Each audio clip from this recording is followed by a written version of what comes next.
Ladies and gentlemen, Pretoria is back in the headlines, and you know that can only mean one thing. Someone is either testifying, resigning, or pretending to have amnesia.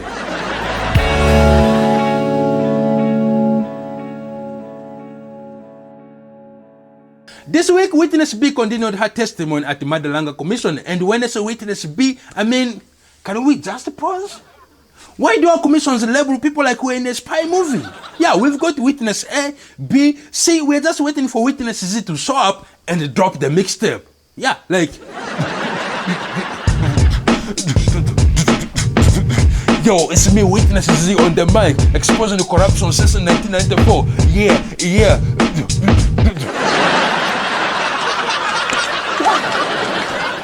Witness B revealed shocking allegations, bribery, assassination plots linked to the murder of Armand Swart. Yeah, South Africa's justice system has more plot twists than generations the legacy. You think it's all over, then suddenly someone's cousin's uncle's gardener was on the payroll too. And of course the big name that kept popping up was Richard Shibiri, the head of Organized Crime. Now that is a title, the head of Organized Crime. That sounds less like a police position, but more like a LinkedIn profile for mafia. Skills, bribery management, evidence disappearing, and team leadership. Now, Witness B said Shibiri knew all about the bribes being offered to influence the investigations. Influence? That's such a polite word for corruption. Yeah, that's like saying the guy who stole your phone borrowed it indefinitely. Yeah. No, this is South Africa, my friends. Our corruption doesn't whisper. It has a theme song. Yeah, we don't do corruption quietly. We do them with choreography. Step 1, deny. Step 2, blame the media. And step 3, get redeployed.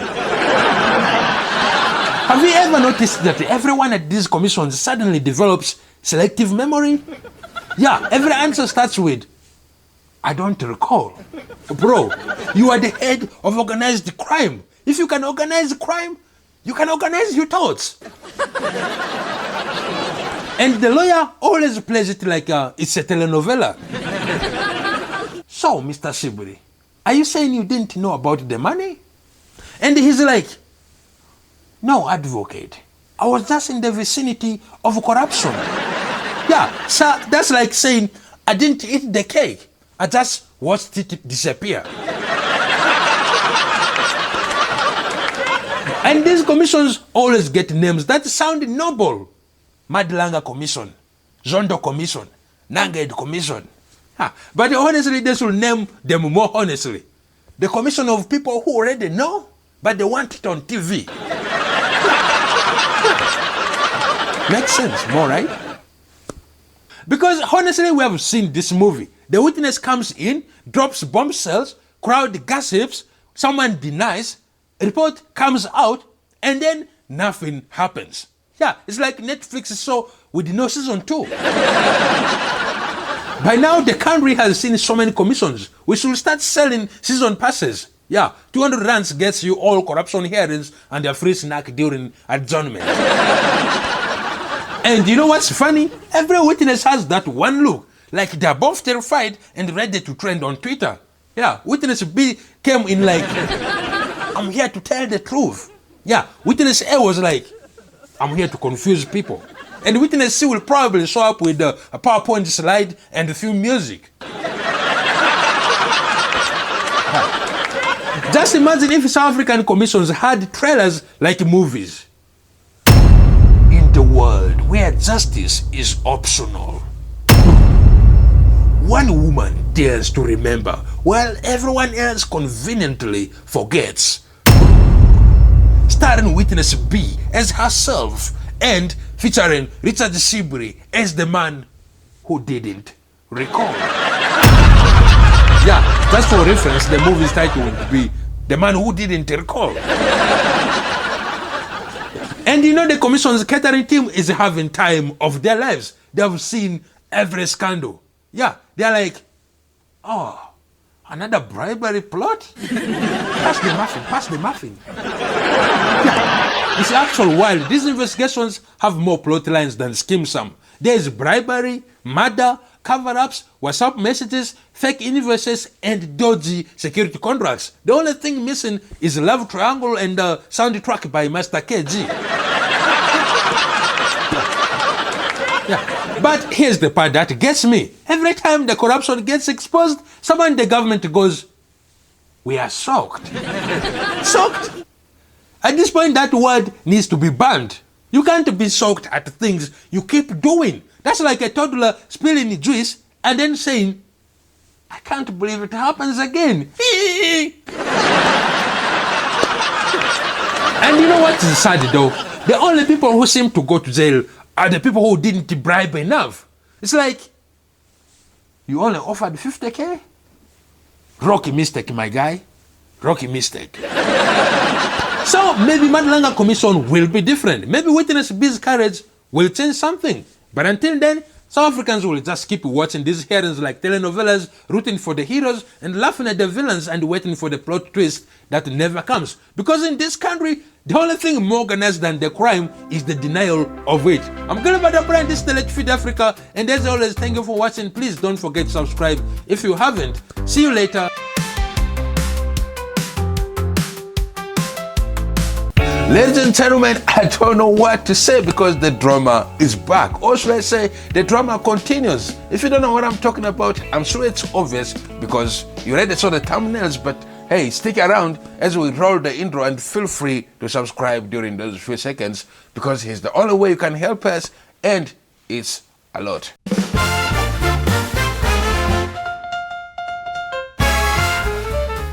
A witness from the Organised Crime Unit has told the Madlanga Commission that cash envelopes were circulating among police officers investigating the Gauteng criminal syndicates. Now, let's pause right there. When you hear Organised Crime Unit, you think of people fighting crime, not joining the WhatsApp group, right? Right? According to witness A, who said that Shibiri told them about envelopes which were meant for the magistrate, the prosecutor, and the investigators looking into this particular case in relation to the murder of Armand Swart, who was gunned down 23 times. And from what we're gathering here, witness A says they did not even want to entertain the idea of the envelopes because they knew what it meant. It referenced the fact that there was money to try and compromise and squash this case. Apparently, these cash envelopes were used to bribe the investigators, which means someone out there, there's a cop filing his crime report like, suspect arrested at 8 a.m. and suspect released at 8:15 after administrative paperwork. And yes, they said cash envelopes. Real envelopes, not e-wallets, not crypto, not wire transfers. Our corruption is old school. It still believes in paper trails, literally. You can just imagine a detective opening an envelope thinking it's an invitation to a wedding. And it's just a 20,000 rand and a note saying, RSVP, please release Katie Molefe. And the star witness known as Witness A testified in camera because obviously they can't risk showing his face. In South Africa, if you expose corruption, you need more protection than the president's motorcade. Witness A said the bribes were meant to free suspects like Katiso Katie Molefe, which sounds less like a gangster, but more like a SoundCloud rapper. Yeah. Up next on Metro FM, Katie Molefe featuring the SAPS choir with the new hit single, Free Me Maybe. And now this is all part of Madlanga Commission probing corruption and political interference within the criminal justice system. Which is hilarious because the criminal justice system is the interference. It's like starting a commission to find out why your house is dirty. And the answer is because the broom took the bribe. And let's be honest, when envelopes start flowing faster than investigations, you know the system is broken. In South Africa, we've turned justice into a subscription service. You don't need lawyers, you just need cash on delivery. There's probably a special code for it. Yeah. To appeal for your convictions, press 1. And to skip investigations, press 2. And to pay your bribes in installments, press 3 for easy pay. But jokes aside, this started with the murder of Renegade engineer Armand Swart, who was fatally shot on 17th April 2024. A hard-working man lost his life, and instead of finding justice, it looks like some officers found a payday. But that's the tragedy. It's not just corruption, it's betrayal. Because when those who are supposed to protect us are protecting the criminals, justice doesn't just die, it gets invoiced. And things are bad when witness A testifies in secret and the criminals are watching the commission like it's a telenovela. Oh, see, he's talking about me.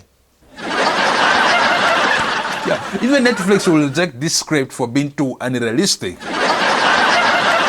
I can just imagining the script pitching meeting. So, you're telling me the cops, the criminals, and the politicians are all in it? Yes. And no one is in jail? Correct. Perfect. We'll call it Money Heist Pretoria. The Madlanga Commission says it's investigating the political interference, which in South Africa just means a politician was nearby when something illegal happened. Let's be honest, our justice system doesn't need a commission. It needs exorcism. Every 3 years we get a new commission, Zonto, Nugent, and Madlanga, and it's always the same plot, bribes, politics, and lies, and at the end, a PDF that no one reads. At this point, commission is just a government speak for season 2 of the same drama. And every South African knows this story. You report a crime and the police arrives 3 days later, and even then, the police will be like, do you have a suspect? Yes, you. We joke about it, but it's painful because for ordinary people, justice moves slower than ESCOM maintenance. The only thing faster is the bribe money. That one always finds its destination. So yes, the Madlanga Commission continues to dig deeper, and I can tell you what they will find.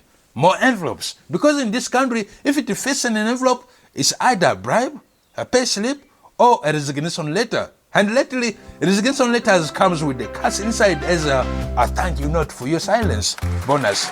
I'm Gilbert Drapari, and this is the Late Feed Africa, and as always, thank you for watching.